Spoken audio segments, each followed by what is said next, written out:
Hello and welcome back to Niche Tea, where we talk about drama happening in communities you may not be a part of. Last time we talked about the crochet community, specifically everything surrounding the Betty McKnitt 6-day star blanket drama. Today we're going to talk about something that doesn't really fit into like a clean niche. It's like the intersection of like video essays and generally YouTube and commentary, but also music and marketing. But it's just so interesting, I gotta talk about it. We're talking about the Punk Rock MBA. If you're not familiar, the Punk Rock MBA is a YouTube channel with over 600,000 subscribers that's been around for like 7-8 years. It's run by a guy named Finn McKenty. He is the Punk Rock MBA. Content-wise, you can think of his most popular stuff in the similar vein as what Todd in the Shadows does. He isn't really reviewing the music itself from any particular band so much as he is talking about how they came to be popular, how they rose and fell off if they did, like the historical context of how they became what they are, what they were. His content was definitely like a mixed bag in terms of how well received it was. Like definitely on Reddit, I could find threads going back years of people being like, I like his stuff, or I hate this guy, or like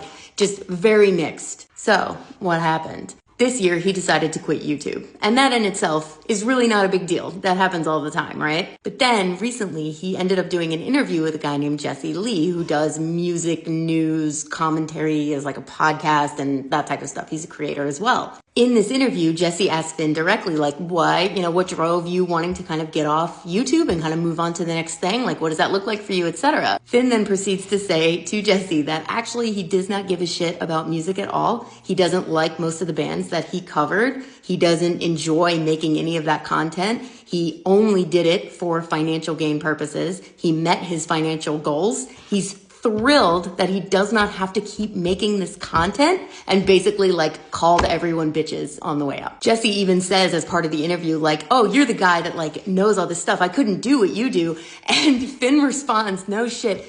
I'm just reading off Wikipedia. I don't know. Like, okay, yeah, fair. Yeah. I mentioned before, people have been mixed about this guy for a while. So a lot of people were like, yeah, this tracks. His content was shit, from some video they saw of his that they didn't like.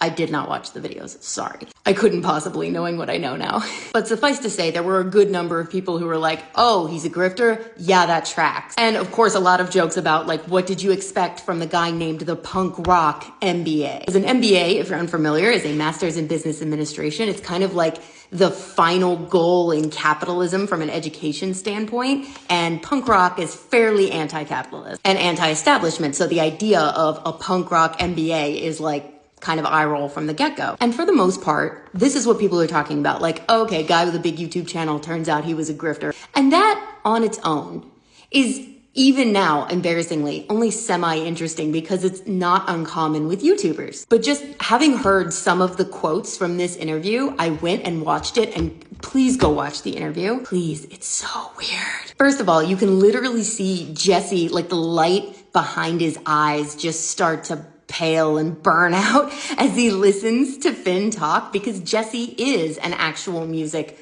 lover and content creator because he enjoys music. So he's trying to keep this interview going, and it is actually really, really funny to watch him be like, I just thought you were so good at this, and him be like, I didn't give a shit and I hate it and I'm glad I'm out. He's like, totally.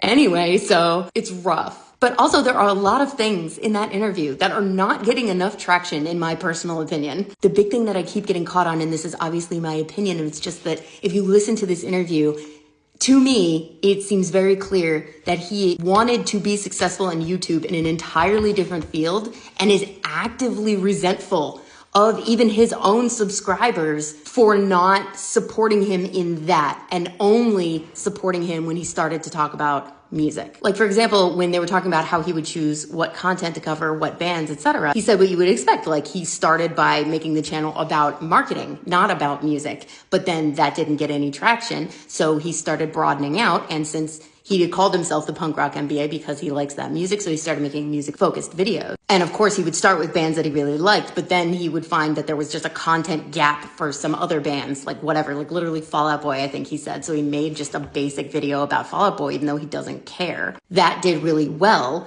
And so he felt that being a marketer, he had to do that because the goal was to be a full-time YouTuber. At one point in the interview, Jesse also mentions how part of what Finn would do would be like insert his own like jokes or whatever into the video, like kind of like what I do sometimes, like just to make it a little bit more personal. And he almost cuts him off and is like, oh yeah, no, not anymore. I haven't done that anymore because everybody started being so like shitty and mean to me and it wouldn't do as well. So he optimized himself out of everything that makes him him into purely just this money-making machine, because that's what he would have recommended to someone else to do from a marketing perspective. So now he's at a point where, again, in this interview, he calls the people who would be watching his videos on current day happenings in the music sphere as smooth-brained, low vibrational idiots, I think it was. Like, it was wild, which for a marketer, I say this as a marketer, is kind of a really bad decision for your brand health. He so clearly blames everyone who likes his content basically for not liking the stuff he likes, instead of going out and trying to actually promote that content and using his marketing to get people interested in and build a community that is interested in the things he's interested in. He pivoted into algorithm chasing. But the absolute best part of this that had me kind of on the floor hyperventilating for like 10 minutes is his go forward strategy from here, because he is not just retiring. What he has decided to do for the next stage of his career, which had several dedicated segments to it in this interview, is building out an entire platform and monetizing on LinkedIn. He seems to have decided that LinkedIn is like this under-tapped gem of money generation, which I'm sure to some extent it actually is. But the way he's so interested in this, and again, he clearly has a hyper focus on this because this guy did not want to talk about fucking LinkedIn. He wanted to talk about music because he does music. They were literally in the middle of talking about how concert prices have gotten insane because a lot of musicians, even if they get a lot of traction, they're not actually making money on most of the different avenues with which you'd think they could make money, and concerts are actually a huge part of that. And in the middle of that, Finn jumps in unprompted to say, yeah, I know a lot of people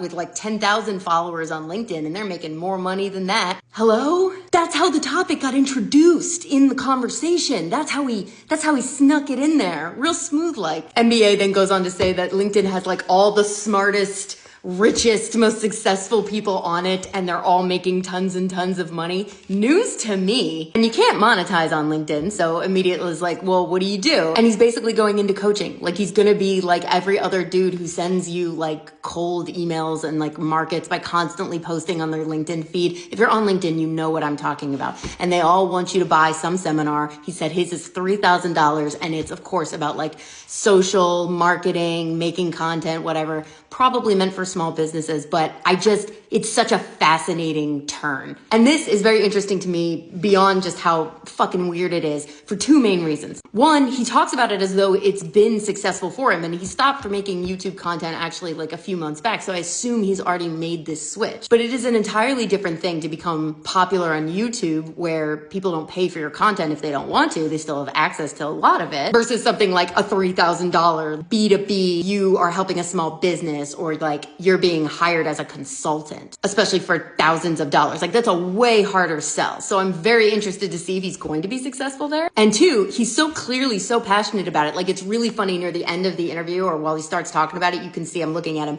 He's so tuned in talking about business and marketing and the way these guys interact. And the interviewer, who again is a music person, is glazed over, staring into the middle distance like he wants to die. And again, is this interview helping you ultimately? Like, there's definitely a value proposition in saying, I built a platform of 600,000 subscribers on YouTube, and I don't really care about the content that I made. Anybody could do this. I'll help you. But your natural starting point is going to be the people who are already aware of you, and you just called them all fuck-ass losers. I mean, hey, I'm an MBA, but I'm just saying.